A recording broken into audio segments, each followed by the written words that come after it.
Consigo, se está tudo certo. Estou muito lisonjeado, agradecer ao deputado Zé Nunes pelo convite, né? Ao Pietro de Oliveira, que entrou em contato comigo. Para mim é uma honra muito grande poder participar desse evento aqui da casa, de extrema importância, dado a relevância e a essencialidade do tema. Eu coloquei aqui um título, atribuí um título chamado Setor de Semicondutores na Economia Mundial e o Brasil, e como uma janela de oportunidade. Por que como uma janela de oportunidade? E aí eu vou mostrar isso ao longo da minha apresentação, né? É um setor em franca expansão, que tem crescido muito. Esse aqui é o faturamento do mercado mundial de semicondutores, que gira em torno mais hoje de 40, né? Mais de 40 bilhões, desculpa, de 436 bilhões. É um dos setores que mais cresce e fica muito mais em evidência agora a sua relevância, dado a escassez na economia mundial. É um setor, né, fala de algumas características desse setor, altamente intensivo em tecnologia, né, hoje considerado um dos setores mais intensivos em P&D, em pesquisa e desenvolvimento, né, em capital, que significa dizer que é um setor por excelência que está na fronteira tecnológica, e com a expansão da indústria 4.0, isso vai ficando cada vez mais em evidência, né? Uma outra característica desse setor, né, é que é um setor altamente subsidiado no mundo inteiro. Então, a gente não está falando aqui, na verdade, quando a gente fala de inovação, é importante a gente ter clareza, né, que o investimento em inovação não é um investimento qualquer, é um investimento específico, peculiar, que envolve elevado risco e imprevisibilidade. A gente nunca sabe qual vai ser o impacto do investimento, né, na busca pela inovação, ou de processo ou de produto. E, geralmente, o setor privado ele nunca se arrisca, nesse sentido, a fazer esses investimentos sem um suporte de política econômica. Portanto, quando a gente pega nos Estados Unidos, né, hoje, investimento em torno de 10% a 15%, ou, perdão, as políticas de incentivos, de subsídios, no Japão, 15%, na Coreia do Sul, entre 25% a 30%, Taiwan, 25% a 30%, quando a gente pega a Ásia, está em torno de 30% a 40%, na China, 40%. Né? A Coreia do Sul está em torno de 30% de subsídios e o governo, anunciou um plano agora de 450 bilhões para os próximos 9 anos, né, de investimento de subsídios para o setor para expandir a capacidade produtiva. Na verdade, quando a gente pega o mundo vem fazendo, né, um forte esforço, um elevado esforço em ampliar a capacidade produtiva do setor. Né? Os Estados Unidos, com o plano Biden, anunciou um plano de 52 bilhões para fortalecer a cadeia produtiva interna, tanto para atrair empresas estrangeiras, como também para fortalecer empresas nacionais. É um setor que tem vários elementos que devem ser considerados na sua peculiaridade, o funcionamento e a dinâmica da cadeia. Eu não vou me estender aqui na explicação disso, né? Depois, se alguém quiser perguntar, a gente pode dialogar sobre isso.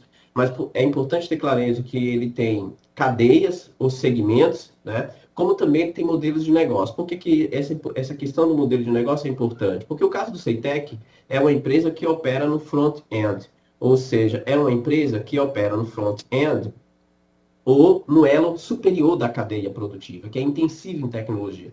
Então, o Citec foi pensado nesse sentido. Tá? O Citec não é uma empresa que foi pensado, que foi concebido para operar no que se chama back-end, que é aqui, se vocês olharem no lado direito, que faz a parte de encapsulamento, de montagem, teste. A gente está falando de uma empresa, né, que houve um investimento muito forte, uma articulação entre atores fundamentais no país, para promover e colocar no Brasil dentro dessa cadeia produtiva extremamente relevante. Eu vou mostrar um pouco sobre isso. Veja que a indústria eletrônica, e por que o CEITEC, por que o setor de semicondutores é importante? Né? Eu já participei de outros eventos e tenho apontado para isso.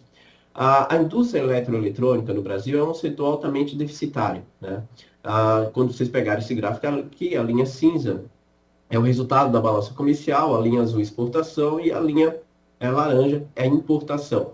Então, se vocês pegarem aqui, vocês vão observar que nós temos um déficit na balança comercial do setor. Esse déficit na balança comercial do setor é um déficit histórico. Né? Ele não é um déficit conjuntural, que significa dizer que é estrutural. E, sendo estrutural, um dos principais itens que mais geram déficit na balança comercial da indústria de eletroeletrônico é o setor de semicondutores. Observem que isso chegou a ser quase 20% e que ao longo do período, principalmente no final dos anos aqui, ele se reduziu. Né? Pós 2012, 2013, teve uma queda com um aumento aqui no final do período. E aí, esse déficit né, na balança, ele fez com que o governo brasileiro, principalmente no período mais recente, passasse a se preocupar em como resolver essa problemática. Né? E aí a gente retomou algumas políticas industriais, algumas ideias de se pensar em fortalecer cadeias produtivas internas, porque ficou em evidência, né, o erro de ter abandonado as políticas industriais, de ter abandonado, colocado num papel marginal as políticas de inovação. Então nós tivemos aqui, né, a Política Industrial Tecnológica no Comércio Exterior, em 2003, a Política de Desenvolvimento Produtivo, PDP, de 2008, e o Plano Brasil Maior. Todas essas políticas, né, elas tangenciaram e colocaram o setor de semicondutores como um setor específico e essencial para o avanço da estrutura produtiva brasileira, para o processo de desenvolvimento econômico brasileiro. Né? Em particular, a PITSE foi a que mais colocou em evidência o papel do setor de semicondutores. E aí, veja, essas políticas, elas surgiram a partir de diagnósticos, né? Estudos do BNDES, consultorias internacionais foram contratadas para isso. Né? Então, qual que era o diagnóstico? Que o setor de semicondutores ele estava presente em todos os países que tinham um complexo eletrônico desenvolvido. Né? Ao mesmo tempo, ele era um vetor de atração dos demais elos do ecossistema, ou seja, quando você desenvolve o setor de semicondutores, você atrai, você fortalece outros elos do ecossistema de inovação, do ecossistema da indústria de eletroeletrônica. Ele também é responsável pela maior parcela de faturamento de empregos, né, de agregação de valor na cadeia produtiva. Outro ponto é que esses relatórios deixavam claro, né, que a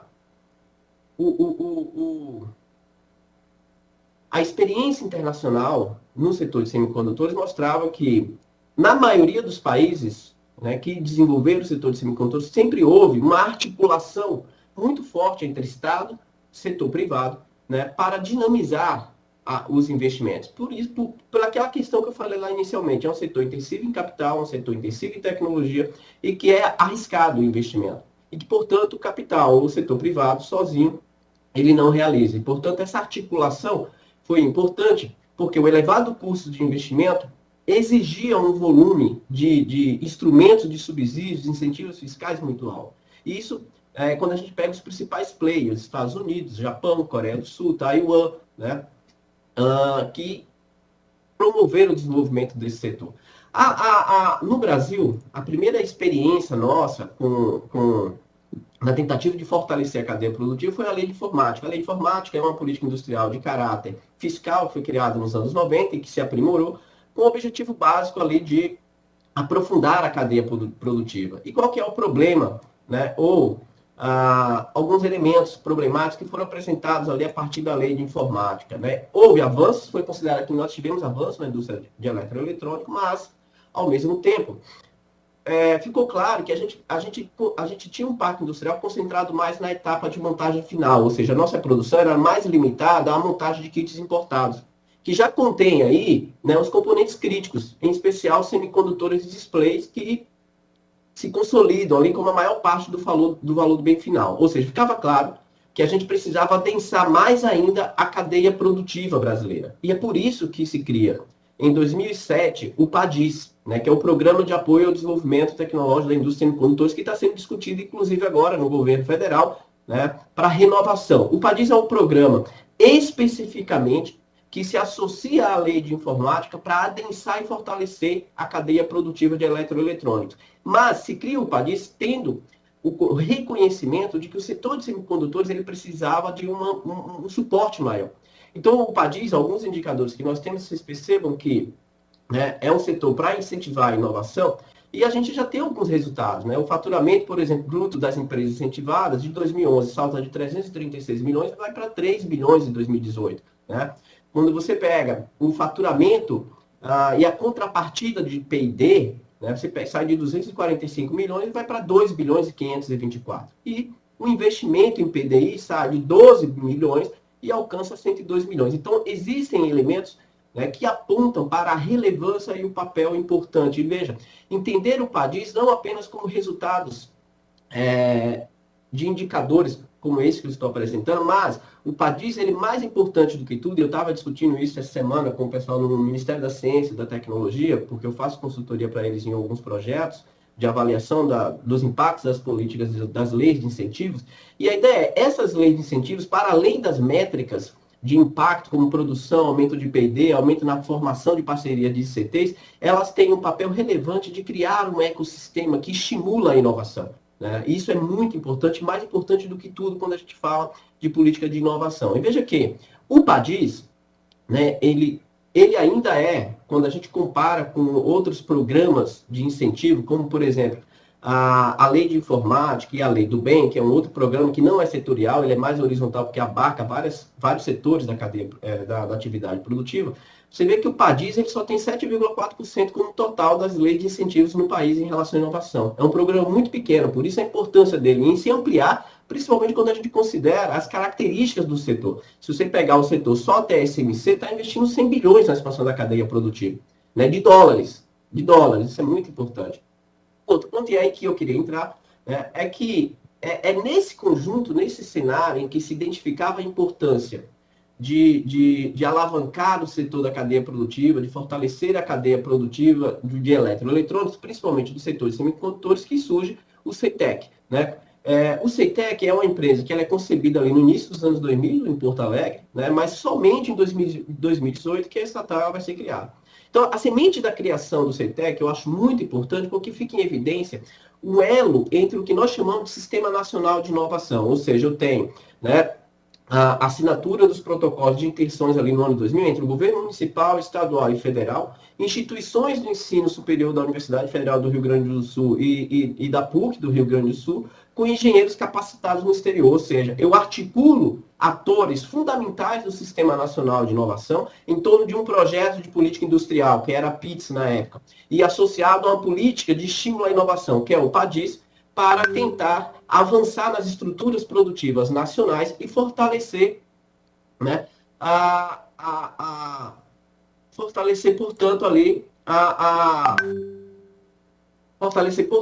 cadeia produtiva do país. Então, veja, quando a gente pega a formação do CETEC, a importância do CETEC, a importância do setor de semicondutores no Brasil, a gente está falando de um setor que surge em um momento em que a indústria 4.0 vai ganhando mais relevância.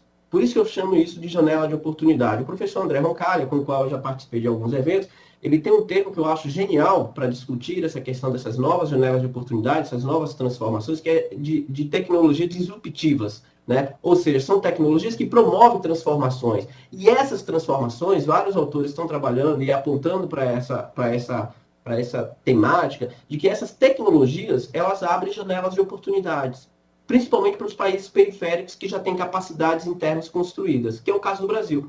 Quando a gente cria o CETEC em 2007 e 2008, quando a gente cria o PADIS e já tem uma indústria de eletroeletrônicos que tem capilaridade, mas que precisa adensar sua cadeia produtiva, nós temos capacidades internas construídas. Essa capacidade interna construída, por exemplo, né, os engenheiros formados altamente qualificados do CETEC são capazes de absorver conhecimento estrangeiro, tecnológico, e internalizar essa tecnologia para poder promover inovação, colocando o Brasil aí dentro dessa cadeia produtiva. Então, quando a gente pega, por exemplo, 2018, o mercado da indústria de 4.0 girou em torno de 350 bilhões. Esse mercado, né, vai bater em 2025 3 trilhões e 200 bilhões. Essa é a previsão da UNCTAD para esse mercado. Veja que a internet das coisas.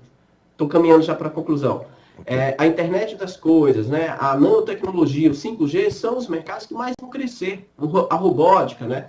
E o CETEC, o setor de semicondutores, mais uma vez, se mostra extremamente importante, como está sendo agora, e para o futuro, mais ainda. Tá? Então, veja, discutir o CETEC, para finalizar, de fato, né, ao mesmo tempo, tanto o CETEC como a defesa do PADIS, como a defesa de política industrial, um elemento constitucional. Né? Por que constitucional? Porque a nossa Constituição Federal, no artigo 219, ela diz o seguinte, olha, o mercado interno integra o patrimônio nacional e será incentivado de modo a viabilizar o desenvolvimento cultural e socioeconômico, o bem-estar da população e a autonomia tecnológica do país nos termos da lei federal. Parágrafo único. O Estado estimulará a formação e fortalecimento da inovação nas empresas, bem como nos demais entes públicos ou privados, a constituição e a manutenção de parques e polos tecnológicos e de demais ambientes promotores da inovação, a atuação dos inventores independentes e a criação, absorção, difusão e transferência de tecnologia. Ou seja, o que nós estamos discutindo aqui é um caminho para para o Brasil lograr alcançar soberania nacional através do fortalecimento de cadeias produtivas nacionais e, acima de tudo, de fortalecer capacidades nacionais construídas. Nenhum país no mundo se desenvolveu dependente de empresas estrangeiras, de multinacionais. Se a gente pegar os países que estão na fronteira tecnológica, todos eles têm empresas nacionais, né, com capacidades nacionais construídas. Portanto, defender o CETEC, defender o PADIS, defender as leis de inovação é uma questão de soberania. Né? Muito obrigado, eu agradeço.